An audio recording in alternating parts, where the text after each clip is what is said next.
There is a liquid that costs $3 and removes stains permanently. Not masks them, not fades them temporarily. Eliminates them at the chemical level: fabric, grout, glass, wood, stone, metal. One application and the stain is gone, not coming back. My grandmother used it every day in Osaka. Her mother used it before her. Japanese households have used it for over 1,000 years. And the cleaning product industry, worth over $50 billion annually, has spent decades making sure you reach for their branded bottle instead. This is what they buried, and I'm going to give it back to you. I grew up watching my mother clean with almost nothing: a cloth, some water, a small brown bottle she kept under the kitchen sink that smelled sharp and sour. The house was immaculate, always, not because she worked hard at it, because she worked smart. She knew something that I, very foolishly, forgot. When I moved abroad in my 30s, I left that knowledge in Japan. I told myself I was adapting. Modern life, modern products. I bought the sprays with the bright labels, the foaming gels, the tablets that promised to dissolve everything. My house did not get cleaner. It got more complicated, more expensive, and slowly, quietly, messier in a way I couldn't quite explain. The products weren't working the way the commercials said they would. The stains came back. The grout stayed gray. The glass always had a film. By my 50s, I had a cleaning cabinet stuffed with things that didn't work very well, a house that didn't feel truly clean, and no memory of how my mother made it look so effortless. After I turned 60, I went back to basics. I went back to Japan, not physically, but mentally. I started asking what my grandmother actually used, what was in that little brown bottle, what my family had known for generations that I had traded away for marketing promises. What I found changed everything in my home, and it will change yours. The liquid is rice vinegar, white vinegar if you can't find it. Acetic acid, the same compound, the same chemistry, available at any grocery store for under $3.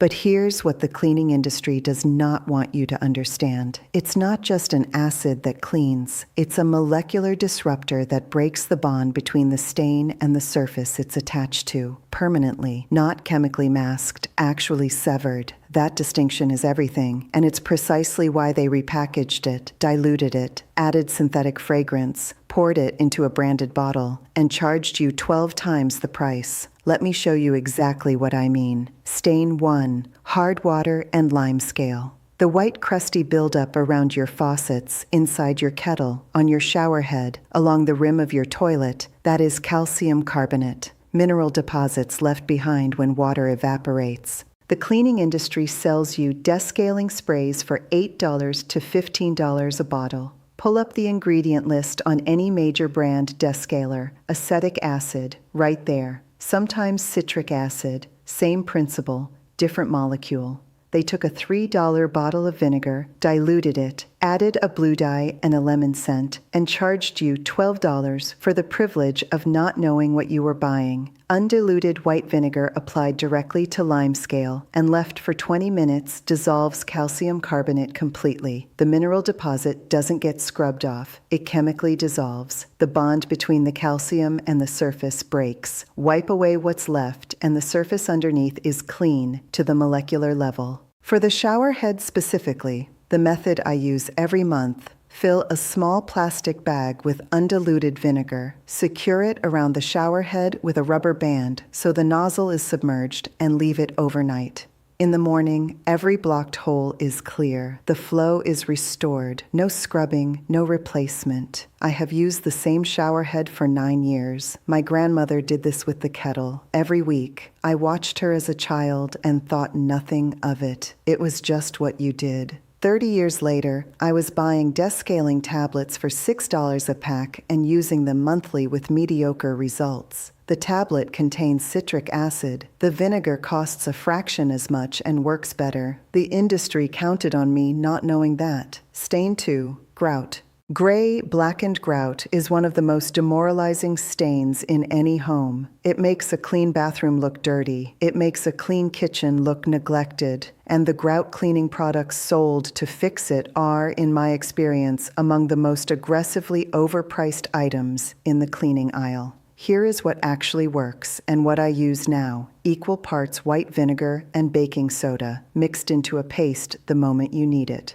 Apply to grout lines with an old toothbrush. Leave for 10 minutes. Scrub and rinse. The chemistry. Vinegar's acetic acid dissolves the organic matter, mold, mildew, soap scum, bonded to the grout surface. The baking soda creates a mild abrasive action and a fizzing reaction that lifts loosened particles up and out of the porous surface.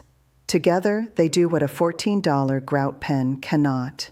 They actually clean rather than paint over. I want to be careful here. Do not use this on natural stone like marble or travertine. Acid and porous natural stone don't mix. Tile grout, yes. Stone, no. But for standard ceramic tile, which covers most bathrooms and kitchens, this combination is more effective than anything I purchased in 30 years of buying branded products, and the total cost per application is approximately 12 cents. Stain, 3. Glass, windows, mirrors, shower screens, the streak, the film, the glass that looks worse after you clean it than before. This is the defining frustration of almost every glass cleaning product ever made. The reason those products leave streaks: most commercial glass cleaners contain surfactants, soap-like compounds that cut grease but leave a thin residue film when they dry. That film catches light. That film is the streak. You are cleaning the glass and simultaneously coating it with the thing that makes it look dirty. White vinegar leaves no residue, none. It evaporates completely. The acetic acid cuts through grease, fingerprints, and mineral deposits, and when it dries, there is nothing left on the surface. Because there is nothing in vinegar except water and acetic acid. The method: 50% white vinegar, 50% distilled water in a spray bottle. Spray, wipe with a lint-free cloth, microfiber, or, as my grandmother used, crumpled newspaper. The slight texture of newspaper polishes glass as it cleans. No streaks, no residue, no film. I cleaned the windows of my apartment this way last spring. My neighbor knocked to ask what product I had used. She said they looked new. I showed her my spray bottle and told her what was in it. She didn't believe me at first. That reaction, that disbelief, is exactly what the industry cultivates. If a $3 bottle of vinegar does what a $10 Windex bottle does, only better, then the entire glass cleaning category collapses. They need you to believe the problem is more complex than it is. Now, I have to stop here for a moment, because this is where things get personal. Everything I'm telling you today came from a process of remembering what my family knew, writing it down, testing it, verifying it. And eventually, because so many people started asking me the same questions, putting it into a book. I called it The Vinegar House, because that's what my grandmother's home essentially was. A house cleaned, preserved, and cared for with one ancient ingredient in 100 different ways. I wrote it for myself first, to document what I was rediscovering. But then Carolyn from New Zealand wrote to tell me she'd stopped buying cleaning products entirely after reading it 6 months ago, and her home had never been cleaner. James from Ireland said he used the chapter on fabric stains to save a tablecloth his wife had given up on. Patricia from Toronto said she bought a copy for each of her daughters because she wished she had known this 40 years ago. It's in the pinned comment below, not a long read. Just honest knowledge that should have been passed down and wasn't. Now, back to the stains, because we're not done. Stain 4, fabric stains. This is the one people are most afraid to try vinegar on, and I understand that. You don't want to experiment on your good blouse. So let me be precise about what vinegar does and doesn't do on fabric. White vinegar is exceptional on sweat stains, deodorant buildup, coffee, tea, wine, and most food-based stains. These are organic compounds with acidic or tannin-based chemistry that break down rapidly when exposed to acetic acid. The method: Undiluted white vinegar applied directly to the stain, left for 15 to 30 minutes, then washed as normal. For older set stains, add coarse salt to the vinegar on the fabric and let the combination work for an hour before washing. What it does not work well on: oil-based stains, ink, or anything synthetic dye-based. For those, different chemistry is needed.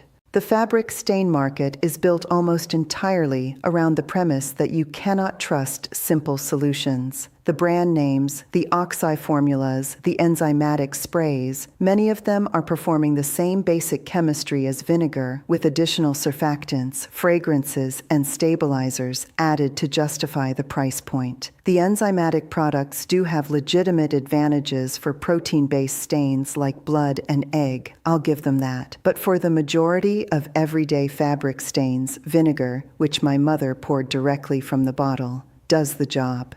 Stain 5. The refrigerator. Odors and surface stains.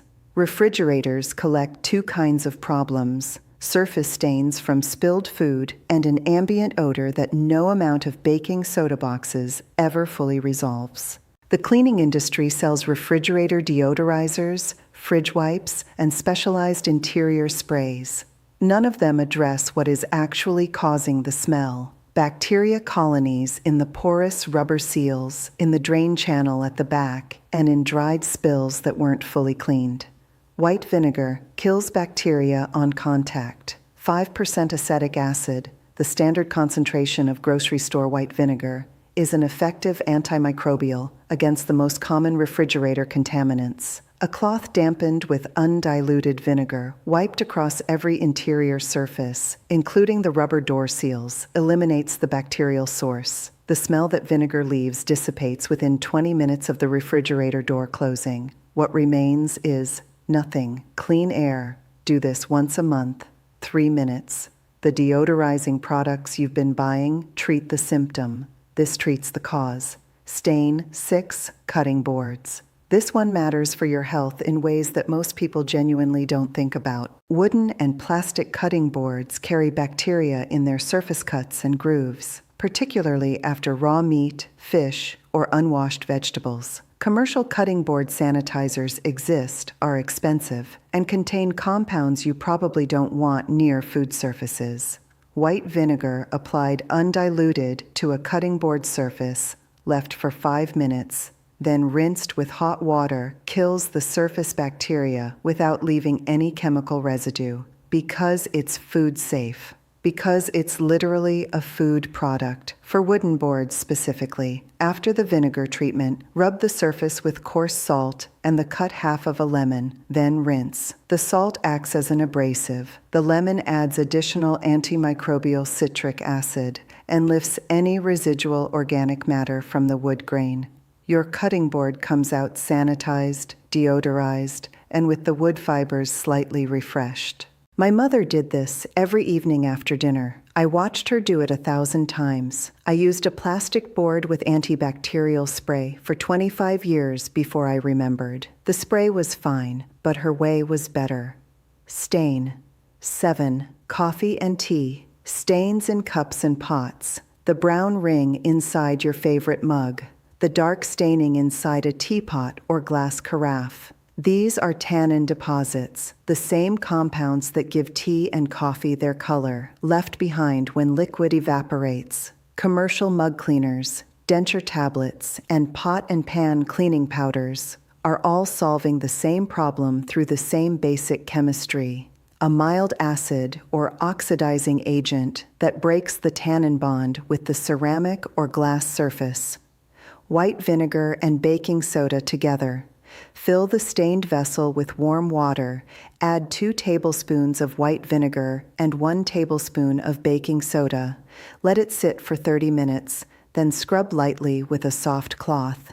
The stain lifts completely. For badly stained glass carafes, add uncooked rice to the mixture. The rice grains act as a gentle abrasive when you swirl the liquid, reaching curved surfaces your cloth can't.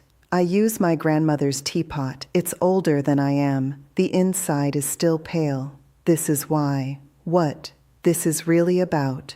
Here's the thing the industry understood before any of us did. If cleaning is simple, there's no market. Complexity creates dependency. Dependency creates revenue. They did not make cleaning complicated because complicated is better. They made it complicated because complicated is profitable. Dozens of specialized products for dozens of specific stains. A different bottle for the bathroom, the kitchen, the glass, the fabric, the grout, the refrigerator. A $3 bottle of white vinegar covers every single one of those categories and then some. This is not conspiracy in the dramatic sense, it's just business. But the result of that business is that most people over 60, my age, your age, are spending money monthly on products that perform worse than what their grandmothers used for free. My grandmother never bought a cleaning product in her life except soap and vinegar. Her house was spotless. She lived to 91. Her joints were clear. Her lungs were not damaged by synthetic chemical inhalation year after year. I don't think that's coincidence. White vinegar, rice vinegar, available everywhere, under $3, effective on lime scale, grout, glass, fabric, refrigerator surfaces, cutting boards, and tannin stains. The chemistry is not new. The knowledge is not new.